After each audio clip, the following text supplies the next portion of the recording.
আমরা সিলেবাসে লাস্ট যেখান পর্যন্ত পড়েছিলাম রেখাকোণ পড়েছিলাম, ত্রিভুজ, পিথাগোরাস চতুর্ভুজ এটুকু পড়েছিলাম। তো আজকে এবং নেক্সট ক্লাস এই দুই ক্লাসে আমরা বৃত্ত সংক্রান্ত উপপাদ্য পড়ব। তো আজকে আমরা বৃত্ত সংক্রান্ত উপপাদ্যের যতটুকু পড়া যায় ততটুকু পড়বো, বাকিটা পরের ক্লাসে শেষ করব। তো বৃত্তের কথা যদি আমরা বলি, আমরা জানি হচ্ছে যদি একটা বিন্দু আরেকটা বিন্দুকে সবসময় একটা দূরত্ব বজায় রেখে চলাচল করে তখন বৃত্ত তৈরি হয়। মানে একটা নির্দিষ্ট বিন্দু যদি আরেকটা বিন্দুকে সবসময় একই দূরত্ব বজায় রেখে চলাচল করে তখন সেটাকে আমরা কি বলি, বৃত্ত বলি।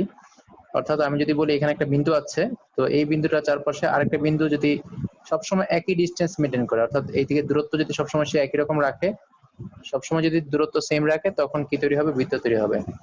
তো একটা বিন্দু যদি এখান থেকে চলাচল শুরু করে আবার যদি আবার ঠিক আগের জায়গায় আসে তখন কি হবে, বৃত্তটা তৈরি হবে। তো আমরা বৃত্তের মধ্যে কেন্দ্র দেখব। কেন্দ্র হচ্ছে কেন্দ্র আছে, তারপর হচ্ছে যে আছে, পরিধি আছে, ব্যাসার্ধ আছে, ব্যাস আছে, বৃত্তের ক্ষেত্রফল আছে, এইগুলো নিয়ে আমরা কথা বলবো। বৃত্তের ছেদক আছে, স্পর্শক আছে। তো বৃত্ত সংক্রান্ত কয়েকটা বিষয় আছে, যেমন হচ্ছে আপনার কয়েকটা ফ্যাক্ট বলা যেতে পারে। যেমন যদি আমরা দুইটা নির্দিষ্ট বিন্দু নেই, দুইটা বিন্দু নিয়ে আমরা কি করতে পারি, দুইটা বিন্দু দিয়ে অনেকগুলো বৃত্ত তৈরি করতে পারি। অর্থাৎ দুইটা বিন্দু দিয়ে যদি আমরা কমন কতগুলো বৃত্ত তৈরি করতে চাই তাহলে অনেকগুলো বৃত্ত তৈরি করা যাবে। যেমন এখানে একটা বিন্দু আছে, এখানে একটা বিন্দু আছে। তো আমরা এই দুইটা বিন্দু দিয়ে কমন বৃত্ত আঁকবো, তাহলে আমরা এরকম একটা বৃত্ত আঁকতে পারি যেটা হচ্ছে এই দুইটার মধ্যে এরকম একটা বৃত্ত নিতে পারি যেটা এই বিন্দুটাতে আছে, এখানের বিন্দুটাতে আছে।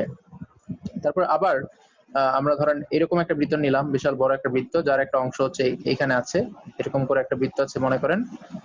এই বৃত্তটাও এই দুইটা বিন্দুতে কি করেছে, স্পর্শ করেছে। আবার আমরা যদি এইভাবে একটা বৃত্ত নেই, এইভাবে একটা বৃত্ত নেওয়া সম্ভব যেটা হচ্ছে স্পর্শ করবে এই বিন্দুটাকে, এরকম করে আরো বৃত্ত নেওয়া সম্ভব।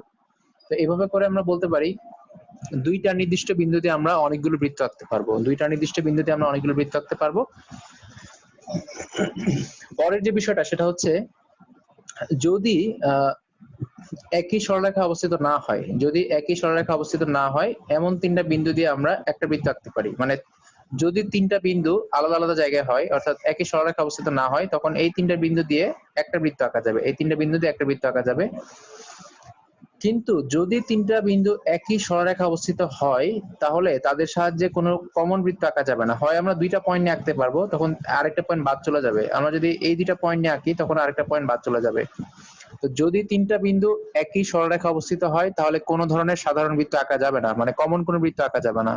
কিন্তু যদি তিনটা বিন্দু আলাদা আলাদা জায়গায় হয়, একই সরলরেখা অবস্থিত না হয়, তখন আমরা এই তিনটা বিন্দুকে একত্রিত করে একটা বৃত্ত আঁকতে পারবো। তো এইগুলো হচ্ছে বৃত্ত সংক্রান্ত কিছু ফ্যাক্ট।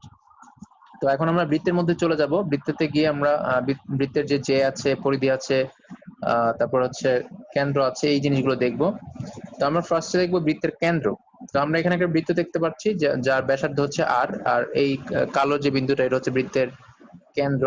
তো বৃত্তের কেন্দ্রটা কি, মানে যে বিন্দুটাকে কেন্দ্র করে আরেকটা বিন্দু চলাচল করে, অর্থাৎ যে বিন্দুটাকে কেন্দ্র করে আরেকটা বিন্দু, অথবা আমরা যদি এটাকে রেখা ধরি, একটা বক্রাকার রেখা, যে বিন্দুটাকে কেন্দ্র করে আরেকটা বক্রাকার রেখা চলাচল করে, অর্থাৎ তার পথ সম্পন্ন করে, ওই বিন্দুটাকে বলা হয় বৃত্তের কেন্দ্র।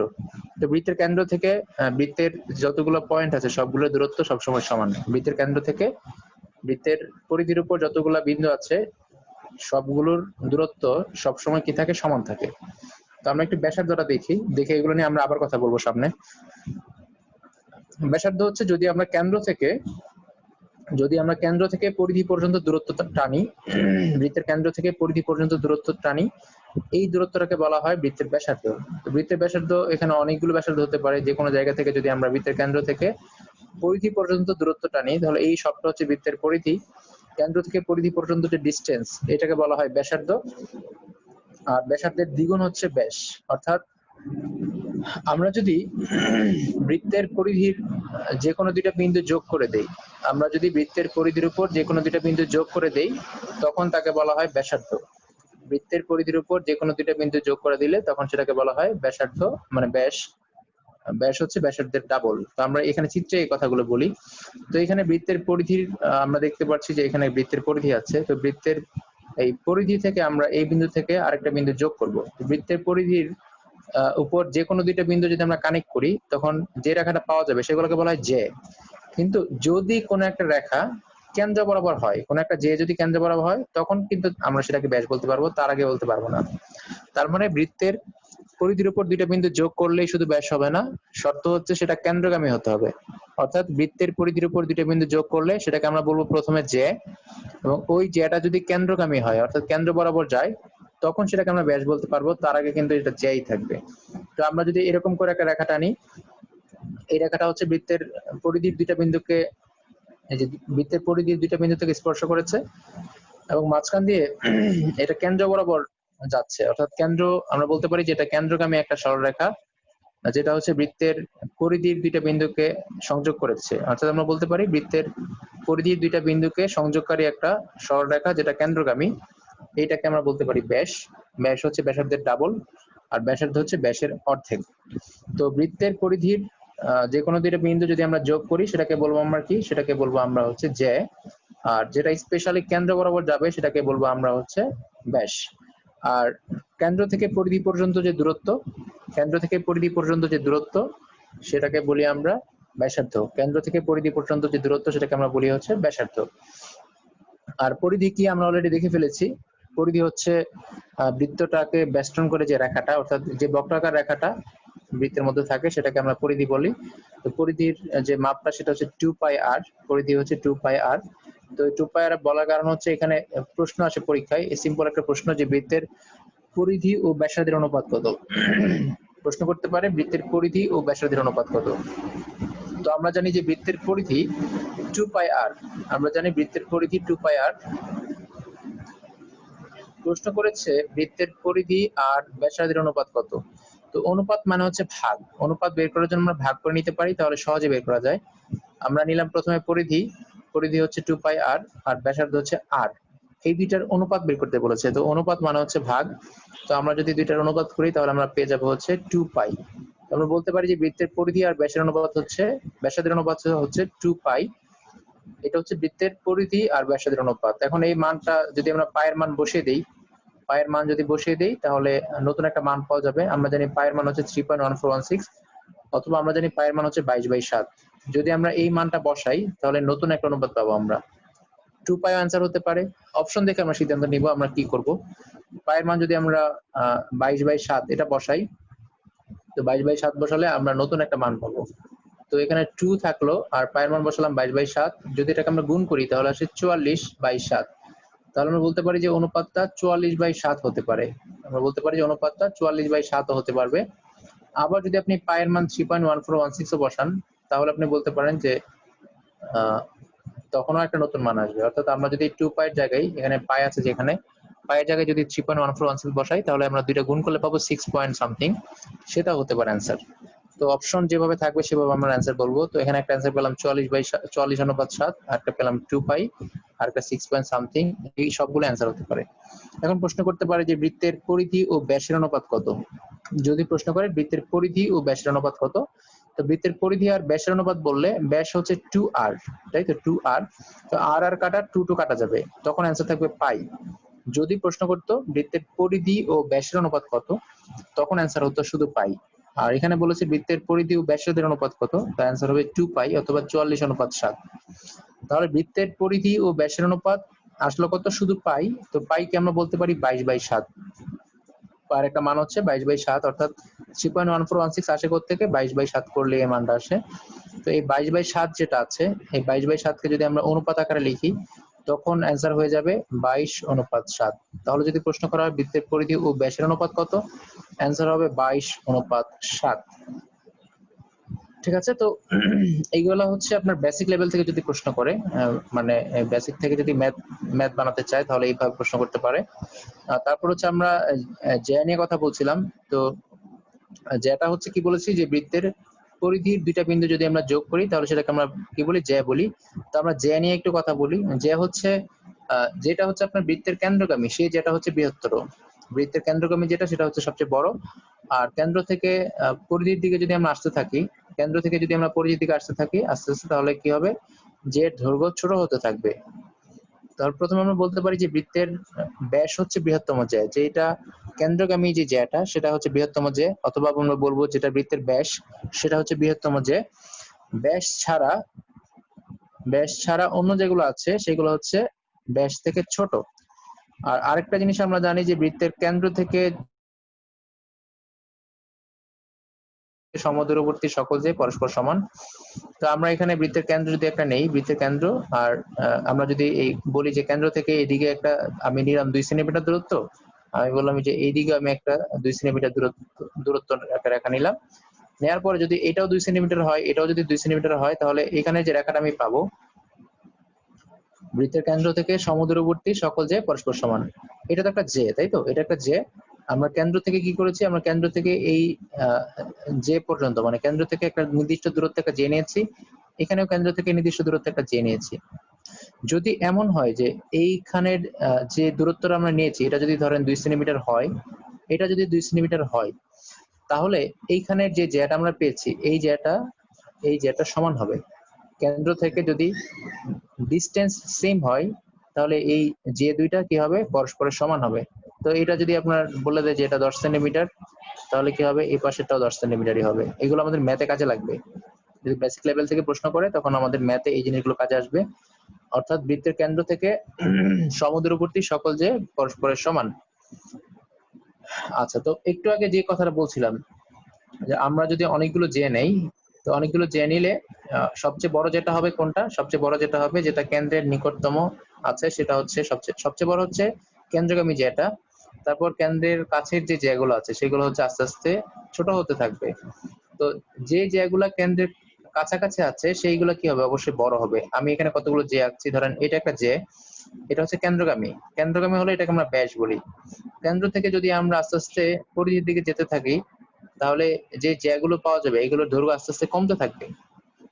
তাহলে আমরা এই কথাটা বলতে পারি যে বৃত্তের যে কোনো দুইটা জে এর মধ্যে যেটা কেন্দ্রের কাছাকাছি আছে, যেমন এইটা একটা জে, এটা একটা জে, এই দুইটা জে, তো যেটা কেন্দ্রের কাছাকাছি আছে সেটা হচ্ছে বৃহত্তর। তো এই দুইটা জে এর মধ্যে এইটা হচ্ছে কেন্দ্রের কাছাকাছি আছে, এই জন্য এই জ্যাটা হচ্ছে এই জ্যাটা থেকে বড়।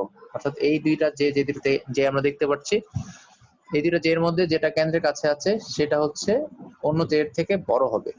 এটাই বলা আছে যে দুইটা জে এর মধ্যে যেটা কেন্দ্রের কাছাকাছি আছে সেটা হচ্ছে একটা আরেকটার থেকে বড়। তো এরপরে আমরা এখান থেকে আরো কিছু জিনিস দেখি। এরপরে বলা আছে যে কেন্দ্র থেকে ব্যাস ভিন্ন অন্য যে কোনো জে এর উপর অঙ্কিত লম্ব ওই জে কে সমদ্বিখণ্ডিত করে। এটা খুবই ইম্পর্টেন্ট, এটা নিয়ে আমাদের ম্যাথে কাজে লাগবে। বলা আছে বৃত্তের কেন্দ্র থেকে ব্যাস ভিন্ন অন্য যে কোনো জে এর উপর অঙ্কিত লম্ব, কেন্দ্র থেকে ব্যাস ছাড়া অন্য যে কোনো জে এর উপর অঙ্কিত লম্ব ওই জে কে সমদ্বিখণ্ডিত করে। আমি চিত্রকে দেখাচ্ছি। তো এইখানে আমরা ধরেন এই কেন্দ্র থেকে যে কোনো একটা জে নিলাম, শর্ত বলেছে হচ্ছে ব্যাস ছাড়া অন্য যে কোনো জে। তো আমি এই যে যেটা নিলাম, এই যেটা দেখেন এটা কিন্তু কোথায় নাই, এটা কিন্তু ব্যাস না, এটা নর্মাল একটা জে। কেন্দ্র থেকে আমরা এই জে এর উপর কি করেছি, একটা লম্ব টেনেছি। তো যদি আমরা এখানে একটা লম্ব টেনে থাকি, মানে এখানে যদি 90 ডিগ্রি কোণ হয়, তাহলে এই লম্বটা কি হবে, নিচের যে যেটা আছে সেই যেটাকে সমান দুই ভাগে ভাগ করবে। অর্থাৎ আমরা কেন্দ্র থেকে যদি আমরা কোনো জে এর উপর একটা লম্ব টানি, তাহলে লম্বটা কি করবে, লম্বটা যে জে এর উপর আমরা লম্ব টানলাম সেই যেটাকে সমান দুই ভাগে ভাগ করে দিবে। অর্থাৎ এই অংশটা এবং এই অংশটা সমান। তো যদি আমি বলি যে নিচের যেটা হচ্ছে 6 সেন্টিমিটার, তাহলে এই অংশটা 3 সেন্টিমিটার, এই অংশটা 3 সেন্টিমিটার, ঠিক আছে? সিমিলারলি আপনি এইভাবে বলতে পারেন, আমরা যদি এটাকে একটু অন্যভাবে ঘুরিয়ে বলি, আপনি বলতে পারেন যে আমরা যদি কোন একটা জেড সমদ্বিখণ্ডকের উপর দেখেন, আমরা যদি কোনো একটা জে নেই, এখানে একটা আমরা জে নিয়েছি, আমরা কি করলাম এইভাবে বললাম যে কোন একটা জে কে যদি আমরা সমদ্বিখণ্ডিত করি, কোন একটা জে কে যদি আমরা সমদ্বিখণ্ডিত করি, আমরা এখানে সমদ্বিখণ্ডিত করলাম। সমদ্বিখণ্ডিত করলে কেন্দ্র থেকে যদি আমরা এই সমদ্বিখণ্ডকটা কেন্দ্র থেকে যদি আমরা একটা সমদ্বিখণ্ডক টানি, অর্থাৎ যেখানে সমদ্বিখণ্ডিত করেছি কেন্দ্র থেকে সেই বিন্দুর সাথে যদি আমরা যোগ করে দিই, তাহলে কি হবে, এটা একটা সমদ্বিখণ্ডক হবে। এই সমদ্বিখণ্ডকটা কি হবে, লম্ব হবে। এই সমদ্বিখণ্ডকটা জে এর উপর লম্ব হবে, কারণ এখানে সমান দুই ভাগে ভাগ হয়েছে। করি সমান দুই ভাগে ভাগ করার পর যদি আমরা কেন্দ্র থেকে একটা লম্ব টানি, কেন্দ্র থেকে যদি আমরা সমদ্বিখণ্ডক টানলে ওই যে সমদ্বিখণ্ডকটা টানলে সেটা কি হবে, ওই জে এর উপরে লম্ব হবে। তাহলে আমরা বলেছি দুই ভাবে, একটা হচ্ছে কেন্দ্র থেকে ব্যাস ছাড়া অন্য যে কোনো জে এর উপর যদি আমরা একটা লম্ব টানি তাহলে লম্বটা কি করবে, জ্যাটাকে সমান দুই ভাগে ভাগ করবে। আবার বলেছি যদি আমরা কোন একটা জে কে যদি আমরা কি করি, সমদ্বিখণ্ডিত করি, আর হচ্ছে কেন্দ্র থেকে যদি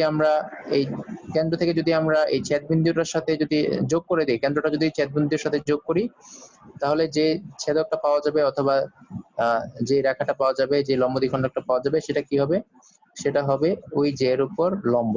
অর্থাৎ একই জিনিসকে আমরা দুইভাবে বললাম। পরীক্ষা যেভাবে আসুক সেভাবে আমাদের বলতে হবে। এখান থেকে বলতে পারে যে সঠিক অ্যান্সার নিচের কোনটি সঠিক। দেখেন এখানে বলা হয়েছে যে বৃত্তের ব্যাস ভিন্ন অন্য কোন জের মধ্যবিন্দু, মানে আমরা নিচের যেটা নিয়েছিলাম, নিচের যে রেখাটা নিয়েছিলাম মধ্যবিন্দু, এবং কেন্দ্রের সংযোজক সরলরেখা ওই জের উপর লম্ব। আমি এতক্ষণ যেটা বললাম সেটা এখানে অন্যভাবে বলা হয়েছে। আমরা ব্যাস ছাড়া অন্য যে কোনো জের যদি মধ্যবিন্দু টানি, মধ্যবিন্দুর সাথে যদি আমরা কেন্দ্রের একটা সংযোজক রেখা টানি, তাহলে এই সংযোজক রেখাটা হবে অবশ্যই ওই জের উপর লম্ব। সংযোজক রেখাটা হবে ওই জের উপর লম্ব। তো তারপরে হচ্ছে আমরা যেটা দেখব সেটা হচ্ছে যদি আমরা বৃত্তের মধ্যে দুইটা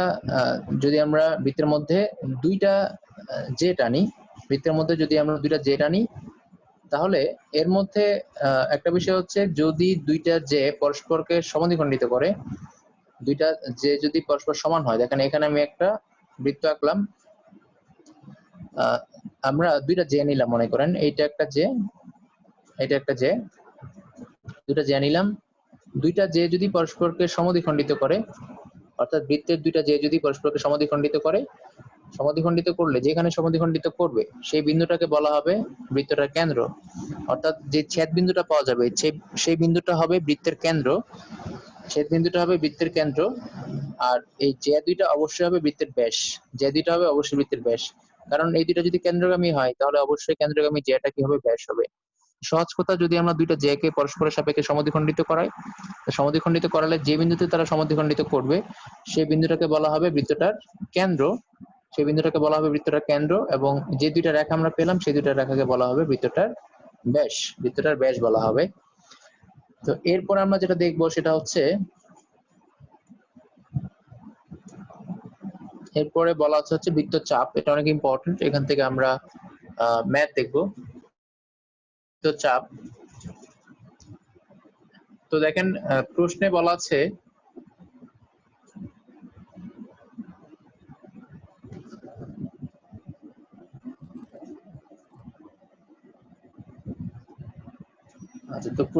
আছে হচ্ছে এখানে বৃত্তচাপটা হচ্ছে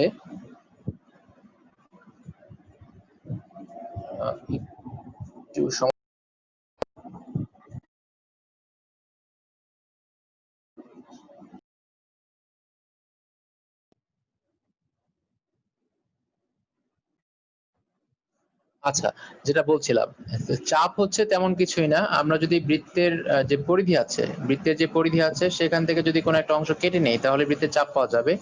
বৃত্তের যে পরিধি আছে আধারটা হয়নি,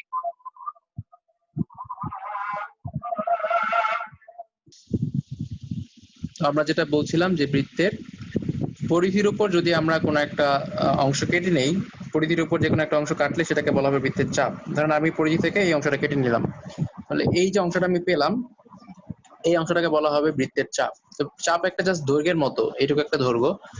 তো বৃত্তের চাপ থেকে যেটা তৈরি হবে বৃত্তকলা তৈরি হবে, বৃত্তের চাপ থেকে তৈরি হবে বৃত্তকলা। তো চাপটা থেকে যদি আমরা কেন্দ্রের সাথে যে কোণটা তৈরি হয় সেটা যদি যোগ করে দিই, ধরেন এটা যদি বৃত্তের কেন্দ্র হয়, কেন্দ্র থেকে যে চাপ তৈরি হলো চাপের সাথে যদি আমরা কোণটা অ্যাড করে দিলে যে একটা আবদ্ধ এলাকা তৈরি হলো, এই আবদ্ধ এলাকাটাকে বলা হবে বৃত্তের চাপ, মানে বৃত্তকলা। বৃত্তচাপ থেকে আসলে বৃত্তকলা। তো এই বৃত্তের যে চাপ আছে, বৃত্তের চাপ থেকে আমরা যদি বৃত্তের চাপের সাথে যদি কেন্দ্রটা অ্যাড করে যদি একটা আবদ্ধ ক্ষেত্রফল তৈরি করি, তখন সেটাকে আমরা বলবো হচ্ছে বৃত্তের যে কলা আছে, বৃত্তকলা। তো বৃত্তকলাকে বলা হয় সেক্টর, আর বৃত্তচাপ হচ্ছে জাস্ট একটা দৈর্ঘ্য। তো দেখেন বৃত্তচাপ আর বৃত্তকলা নিয়ে কয়েকটা বিষয় আছে এখানে, সেগুলো আমরা একটু দেখি। তো এইখানে প্রথম বিষয়টা হচ্ছে আমরা যদি বৃত্তের জে কে কোনো একটা জে নেই, ধরেন এখানে বৃত্তের একটা জে আছে, তো বৃত্তের যে কি করবে, বৃত্তটাকে দুইটা চাপে বিভক্ত করবে। যে কোনো একটা জে নিলে, বৃত্তের যে কোনো একটা জে নিলে যেটা কি করবে, বৃত্তকে সমান দুইটা চাপে ভাগ করবে। অর্থাৎ এই যে অংশটা আছে, এই অংশটা এবং এই অংশটা, অর্থাৎ এই অংশটা হচ্ছে একটা চাপ আর এই অংশটা হচ্ছে আরেকটা চাপ। বৃত্তের যে কোনো একটা জে নিলে কি হবে, বৃত্তকে দুইটা চাপে বিভক্ত করবে। তবে যদি আমরা ব্যাসের কথা ধরি, আমরা যদি বলি যে এই যে এই জেটা যদি ব্যাস হয় তখন সমান দুইটা চাপে ভাগ করবে। অর্থাৎ নরমাল যে কোনো একটা জে বৃত্তকে দুই ভাগে ভাগ করে, কিন্তু যদি আমরা নরমাল জে না ধরে যদি ব্যাস ধরি, বৃত্তের ব্যাস কি করবে, বৃত্তকে সমান দুইটা চাপে ভাগ করবে। অর্থাৎ এই অংশ, চাপের এই অংশের দৈর্ঘ্য যদি 10 সেন্টিমিটার হয়, তাহলে চাপের এই অংশের দৈর্ঘ্য কি হবে, 10 সেন্টিমিটারই হবে। আমরা বলতে পারি যে বৃত্তের যে কোনো একটা জে বৃত্তকে সমান দুইটা চাপে ভাগ করবে, এবং যেটা হচ্ছে বৃহত্তম জে অর্থাৎ ব্যাস, সেটা কি করবে, বৃত্তকে সমান দুইটা চাপে বিভক্ত করবে। আর বৃত্তকলাকে আমরা একটু আগে দেখে ফেলেছি, বৃত্তের ব্যাসার্ধের সাথে যদি আমরা বৃত্তচাপটা এই অংশটাকে যদি আমরা যোগ করে দিই, তাহলে কি তৈরি হবে, বৃত্তকলা তৈরি হবে। তো বৃত্তকলা থেকে যে ম্যাথ গুলো আসে, এখানে সিম্পল যে একটা ম্যাথ আসতে পারে। তো বৃত্তের যে কলা যে ক্ষেত্রফল আসে সেটা হচ্ছে θ/360, হ্যাঁ, θ/360 into pi square. θ/360 into pi square দিয়ে আমরা কি করতে পারি, বৃত্তের কলার যে ক্ষেত্রফল সেটা বের করতে পারি। তো বৃত্তকলার ক্ষেত্রফলটা কি হবে, θ/360 ইন্টু পাই স্কয়ার। এটা একটু লিখে নেন, বৃত্তকলার ক্ষেত্রফল। কোন একটা বৃত্তকলা যেটা ক্ষেত্রফল আমরা যদি বের করতে চাই, তাহলে আমাদের লাগবে হচ্ছে কত ডিগ্রি কোণ তৈরি করেছে আর ব্যাসার্ধটা কত। এটা জানা থাকলে আমরা বৃত্তকলার ক্ষেত্রফল বের করতে পারবো। বৃত্তকলার ক্ষেত্রফল হচ্ছে θ/360 ইন্টু পাই আর স্কয়ার। θ/360 ইন্টু পাই আর স্কয়ার, এটা দিয়ে আমরা কি করতে পারবো, বৃত্তকলার ক্ষেত্রফলটা বের করে নিতে পারবো। তো বৃত্তকলার ক্ষেত্রফল হচ্ছে θ/360 ইন্টু পাই আর স্কয়ার। এটা একটু লিখে নেন, এটা আমাদের কাজে লাগবে। তো এখানে আমরা যা যা তখন দেখেছি সবগুলো এখানে একটা সামারি আকারে দেওয়া আছে। যেমন এখানে বৃত্তের ব্যাসার্ধ আছে, তারপর হচ্ছে কেন্দ্র আছে, তারপর ব্যাস আছে, তারপর হচ্ছে আপনার পরিধি আছে, জে আছে, স্পর্শক আছে। স্পর্শক নিয়ে আমরা এখনই কথা বলবো, তাই এখানে আমরা আর কথা বলছি না। তার আগে আমরা বৃত্তস্থ কোণ আর পরিধিস্থ কোণটা একটু দেখবো। তো এখানে আমরা প্রথমে যেটা দেখবো সেটা হচ্ছে বৃত্তস্থ কোণ। তো আমরা যদি বৃত্তের সাথে কোন একটা কোণ তৈরি করি, বৃত্তের সাথে যদি আমরা একটা কোণ তৈরি করি, তখন সেটাকে বলা হয় বৃত্তস্থ কোণ বা পরিধিস্থ কোণ।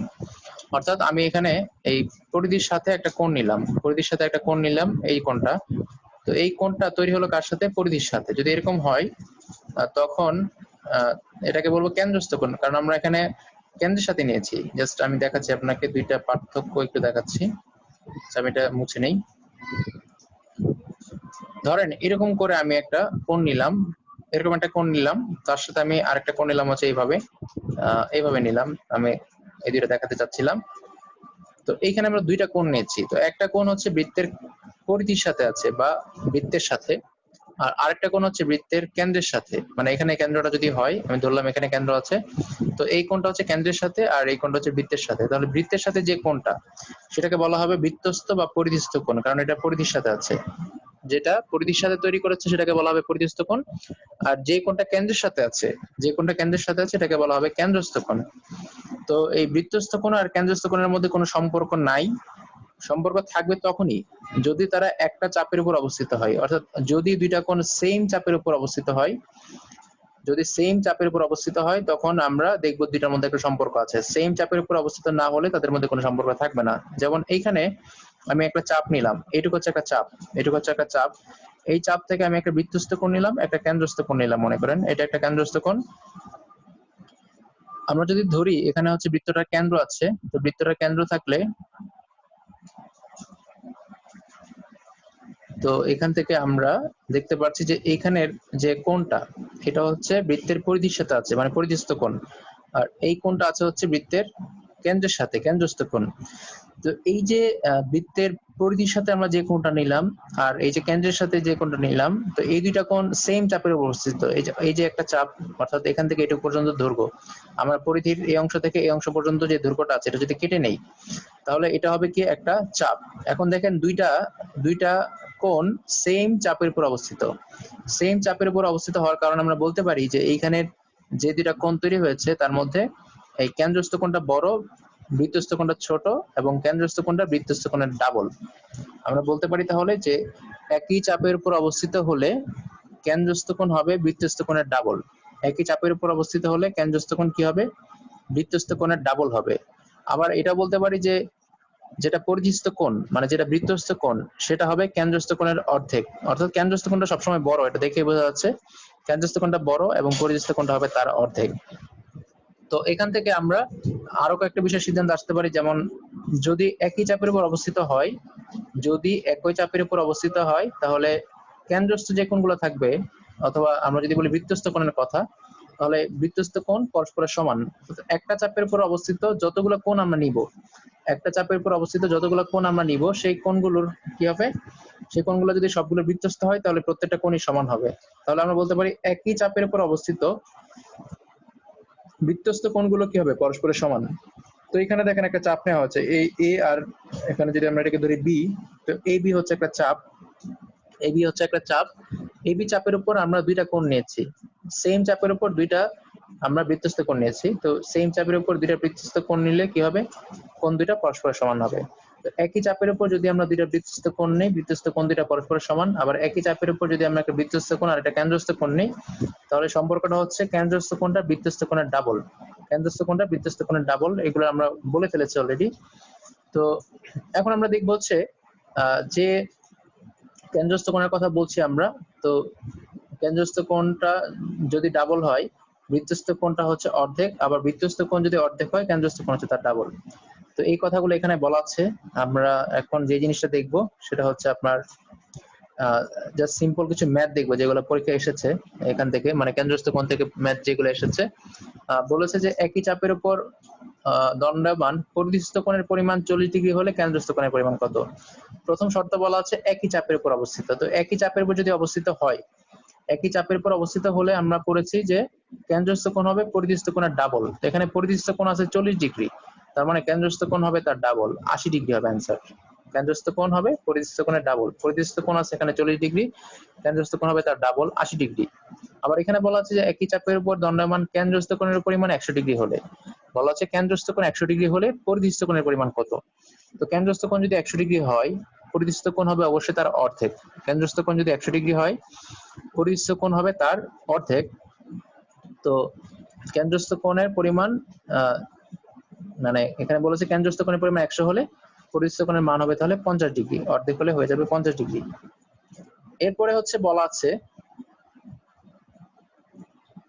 এরপরে বলা আছে হচ্ছে অর্ধবৃত্তের কথা। মানে আমরা এতক্ষণ বৃত্তের মধ্যে হিসাব করেছি, যদি আমরা অর্ধবৃত্ত নিয়ে হিসাব করি, অর্থাৎ অর্ধেক বৃত্ত নিয়ে, তো অর্ধেক বৃত্ত হলে দেখা যাবে যে অর্ধবৃত্তস্থ যে কোণটা আছে, মানে অর্ধবৃত্তস্থ কোণ সবসময় 90 ডিগ্রি হবে, অর্ধবৃত্তস্থ কোণ সবসময় 90 ডিগ্রি হবে। তো এখানে একটা বৃত্ত আছে, এখানে একটা বৃত্ত আছে যেটাকে আমরা অর্ধেক করলাম, একেবারে সমান দুই ভাগে ভাগ করলাম, ভাগ করার পরে এখানে কি তৈরি হলো, এইখানে একটা কোণ তৈরি হলো যেটাকে আমরা বলতে পারি কেন্দ্রস্থ কোণ, আর এইখানে একটা কোণ তৈরি হলো বৃত্তস্থ কোণ। তো এই কেন্দ্রস্থ কোণটা হচ্ছে 180 ডিগ্রি, এটা হচ্ছে 180 ডিগ্রি, আর উপরে যে বৃত্তস্থ কোণটা আছে সেটা হবে 90 ডিগ্রি। এটা অলওয়েজ একই রকম হবে। অর্থাৎ যদি আমরা একটা বৃত্তকে সমান দুভাগে ভাগ করি, একটা বৃত্তকে যদি আমরা সমান দুভাগে ভাগ করি, সমান দুভাগে ভাগ করলে এটাকে পাওয়া যাবে, এখানে পাওয়া যাবে একটা অর্ধবৃত্ত। অর্ধবৃত্ত পাওয়া গেলে যে অর্ধবৃত্তের মধ্যে যে কোণটা থাকবে, মানে বৃত্তস্থ কোণটা থাকবে, সেটা সবসময় কত ডিগ্রি হবে, 90 ডিগ্রি হবে। অর্থাৎ আমরা বলতে পারি অর্ধবৃত্তস্থ কোণ সবসময় 1 সমকোণ, অর্ধবৃত্তস্থ কোণ সবসময় 1 সমকোণ। এখন আমরা কি স্পর্শক আর ছেদক নিয়ে কথা বলবো, স্পর্শক আর ছেদক নিয়ে কথা বলবো। তো এখানে আমরা এটা দেখেছি, স্পর্শক হচ্ছে বৃত্তের বাইরের পরিধির উপর যে কোনো একটা বিন্দুতে যদি কোনো একটা রেখা স্পর্শ করে, বৃত্তের বাইরের পরিধির যে কোনো একটা বিন্দুতে যদি কোনো একটা রেখা স্পর্শ করে সেটাকে বলা হবে স্পর্শক। বৃত্তের বাইরের পরিধির উপর যে কোনো একটা মানে বিন্দুর উপর যদি আমরা কোনো একটা রেখা টানি তাহলে সেটাকে বলা হবে কি স্পর্শক। বৃত্তের কোন একটা বিন্দুতে একটা স্পর্শক আঁকাই সম্ভব, বৃত্তের কোন একটা বিন্দুতে একটা স্পর্শক আঁকাই সম্ভব। আমরা চিত্রে দেখবো এখন, বৃত্তের কোন একটা বিন্দুতে মাত্র একটা স্পর্শক আঁকা যাবে, এবং হচ্ছে স্পর্শক হচ্ছে বৃত্তের পরিধির উপর কোন একটা বিন্দুতে যদি আমরা কোন একটা রেখা টানি তাহলে ওই রেখাটাকে বলা হবে বৃত্তের স্পর্শক। তো স্পর্শক, যে স্পর্শক আছে দেখেন এখানে, এখানের যে চিত্রটা, পরের চিত্রটা, এখানে একটা স্পর্শক নেওয়া হচ্ছে। আমরা বৃত্তের পরিধির উপর একটা বিন্দু নিয়েছি বি বিন্দু, বৃত্তের পরিধির উপর একটা বিন্দু নিয়েছি বি বিন্দু, এই বি বিন্দুর উপর আমরা একটা রেখা টেনেছি এডি। তাহলে এই এডি রেখাটা বি বিন্দুতে কি করেছে, স্পর্শ করেছে বৃত্তের সাথে। তাহলে আমরা বলতে পারি এডি হচ্ছে বৃত্তের একটা স্পর্শক, এডি হচ্ছে বৃত্তের একটা স্পর্শক। স্পর্শক নিয়ে কিছু পয়েন্ট আছে, যেমন যদি বৃত্তের উপর কোনো একটা স্পর্শক আমরা নেই, বৃত্তের উপর কোনো একটা স্পর্শক নেই, সেটা যে কোনো বিন্দু হোক, স্পর্শক নিলে ওই স্পর্শ বিন্দুতে যদি আমরা একটা ব্যাসার্ধ টানি, স্পর্শক বিন্দুতে যদি আমরা একটা ব্যাসার্ধ টানি, তাহলে ব্যাসার্ধটা কি হবে, ওই স্পর্শ বিন্দুতে লম্ব হবে। আমরা এখানে বৃত্তের মধ্যে একটা স্পর্শক টেনেছি হচ্ছে এডি, আমরা একটা স্পর্শক টেনেছি এডি। আমরা এখন এই স্পর্শ বিন্দুতে ব্যাসার্ধ নিব, মানে কেন্দ্র থেকে যে রেখাটা, এটা হচ্ছে ব্যাসার্ধ। স্পর্শ বিন্দুতে ব্যাসার্ধটা যোগ করে দিলাম, যোগ করে দিলে এইখানে কি তৈরি হবে, 90 ডিগ্রি কোণ তৈরি হবে। এখানে 90 ডিগ্রি কোণ তৈরি হবে, এখানে 90 ডিগ্রি কোণ তৈরি হবে। সহজ কথায় যে বৃত্তের যে কোনো বিন্দুতে যদি আমরা একটা স্পর্শক টানি, স্পর্শক বিন্দুতে যে ব্যাসার্ধটা নেওয়া হবে, স্পর্শ বিন্দুতে যে ব্যাসার্ধটা নেওয়া হবে, সেই ব্যাসার্ধটা কি হবে, সেই ব্যাসার্ধটা হবে স্পর্শ বিন্দুর উপর লম্ব, সেই ব্যাসার্ধটা হবে স্পর্শ বিন্দুর উপর লম্ব। ঠিক আছে। তারপরে হচ্ছে আমরা যেটা দেখবো, স্পর্শক নিয়ে আমরা আরো কিছু জিনিস দেখি। তার মধ্যে ছেদকটা হচ্ছে, ছেদকটা কি করবে, একটা বৃত্তকে ছেদ করে যাবে। ছেদকটা করবে কি, একটা বৃত্তকে ছেদ করে যাবে, দুইটা বিন্দুতে ছেদ করবে, এবং একটা বৃত্তকে, একটা ছেদক দুইটা বিন্দুতে ছেদ করবে। তো এই স্পর্শ যখন করবে, স্পর্শ করলে দুই ধরনের স্পর্শ করতে পারে, একটা হচ্ছে অন্তঃস্পর্শ, একটা হচ্ছে বহিঃস্পর্শ। বৃত্তকে স্পর্শ করলে দুই রকম স্পর্শ হতে পারে, একটা হচ্ছে অন্তঃস্পর্শ, একটা হচ্ছে বহিঃস্পর্শ। যদি দুইটা বৃত্ত পরস্পরকে অন্তঃস্পর্শ করে তাহলে একটা সাধারণ স্পর্শক আঁকা যাবে। যদি দুইটা বৃত্ত পরস্পরকে অন্তঃস্পর্শ করে তাহলে একটা সাধারণ বৃত্ত আঁকা যাবে। তো আমরা একটা চিত্র এঁকে দেখে নেই। ধরেন এখানে একটা বৃত্ত আছে, এখানে একটা বৃত্ত আছে। তো এই বৃত্তের মধ্যে আমরা কি করব, আরেকটা বৃত্ত নিব, এই বৃত্তের মধ্যে আমরা আরেকটা বৃত্ত নিব। তো এই বৃত্তটা হচ্ছে কি, এই বৃত্তটা দেখেন, দুইটা বৃত্ত পরস্পর কি করেছে, অন্তঃস্পর্শ করেছে। দুইটা বৃত্ত পরস্পরকে অন্তঃস্পর্শ করেছে। তো অন্তঃস্পর্শ হওয়ার কারণে আমরা বলতে পারবো যে এইখানে একটা মাত্র কি করা যাবে, স্পর্শক আঁকা যাবে। এখানে একটা মাত্র স্পর্শক আঁকা যাবে। তাহলে দুইটা বৃত্ত পরস্পরকে অন্তঃস্পর্শ করলে একটা কমন স্পর্শক আঁকা যাবে। আর যদি দুইটা বৃত্ত পরস্পরকে বহিঃস্পর্শ করে, দুইটা বৃত্ত পরস্পরকে বহিঃস্পর্শ করে, অর্থাৎ বাইরের দিক দিয়ে স্পর্শ করে, আমরা যদি এখানে স্পর্শ করাই, বহিঃস্পর্শ করাই, অন্যভাবে আগে আমি, যদি দুইটা বৃত্ত পরস্পরকে বহিঃস্পর্শ করে, বহিঃস্পর্শ করলে কি করা যাবে, এখানে দেখা যাবে যে দুইটা বৃত্ত পরস্পরকে বহিঃস্পর্শ করলে বৃত্তের যে দুইটা বৃত্তের যে কেন্দ্র আছে, তারপর হচ্ছে আপনার স্পর্শ বিন্দু, কেন্দ্র স্পর্শ বিন্দু, এই সবগুলো কি করা যাবে, হয়ে যাবে একই সরলরেখায় অবস্থিত হবে। এই যে কেন্দ্র স্পর্শ বিন্দু সবগুলো একই সরলরেখায় অবস্থিত হবে। দুইটা বৃত্ত পরস্পরকে বহিঃস্পর্শ করলে কেন্দ্র এবং হচ্ছে স্পর্শ বিন্দু সবগুলো একই সরলরেখায় অবস্থিত হবে। এবং দুইটা বৃত্ত পরস্পরকে বহিঃস্পর্শ করলে তিনটা কমন স্পর্শক আঁকা যাবে, যেমন আমি বলতে পারি যে এইখানে এটা একটা কমন স্পর্শক দুইটার মধ্যে আছে, আবার বলতে পারি যে এখানে একটা কমন স্পর্শক আছে, এইভাবে এটা একটা কমন স্পর্শক, আবার বলতে পারি এখানে একটা কমন স্পর্শক আছে, এইভাবে। অর্থাৎ দুইটা বৃত্ত পরস্পরকে বহিঃস্পর্শ করলে কি করা যাবে, তিনটা কমন স্পর্শক আঁকা যাবে। আর দুইটা বৃত্ত পরস্পরকে অন্তঃস্পর্শ করলে একটা কমন স্পর্শক আঁকা যাবে। আর যদি দুইটা বৃত্ত পরস্পরকে স্পর্শ নাই করে, তাহলে কি করা যাবে, তাহলে চারটা কমন স্পর্শক আঁকা যাবে। যদি দুইটা বৃত্ত পরস্পরকে স্পর্শ নাই করে তাহলে চারটা স্পর্শক আঁকা যাবে। যেমন এরকম করে যদি আমরা টানি, জাস্ট এখানে একটু হয়ে গেছে, আমরা এইভাবে নিলাম, এই যে একটা স্পর্শক, এইভাবে নিলাম, এখানে একটা স্পর্শক হবে, এদিকে একটা স্পর্শক হবে, জাস্ট এইভাবে যদি আমরা একটা টানি, এটা একটা স্পর্শক হবে, আবার নিচে সিমিলারলি একটা স্পর্শক হবে। তো আমরা বলতে পারি যে দুইটা বৃত্ত পরস্পরকে স্পর্শ না করলে তাহলে চারটা কি করা যাবে, চারটা সাধারণ স্পর্শক আঁকা যাবে। দুইটা বৃত্ত পরস্পরকে স্পর্শ না করলে চারটা সাধারণ স্পর্শক আঁকা যাবে, এগুলো আমরা দেখলাম। দুইটা বৃত্ত অন্তঃস্পর্শ করলে একটা সাধারণ স্পর্শক, বহিঃস্পর্শ করলে তিনটা, আর স্পর্শ না করলে চারটা সাধারণ স্পর্শক আঁকা সম্ভব। তো এখান থেকে আরো কিছু বিষয় থাকবে, অন্তঃস্পর্শ বহিঃস্পর্শ মধ্যে সম্পর্ক থাকবে, আমরা পরের সেশনে এগুলো দেখবো যে অন্তঃস্পর্শ বহিঃস্পর্শ এটা কিভাবে হয়। ঠিক আছে, তো আমরা আপাতত এইটুকুই শেষ করছি প্রথম সেশনে।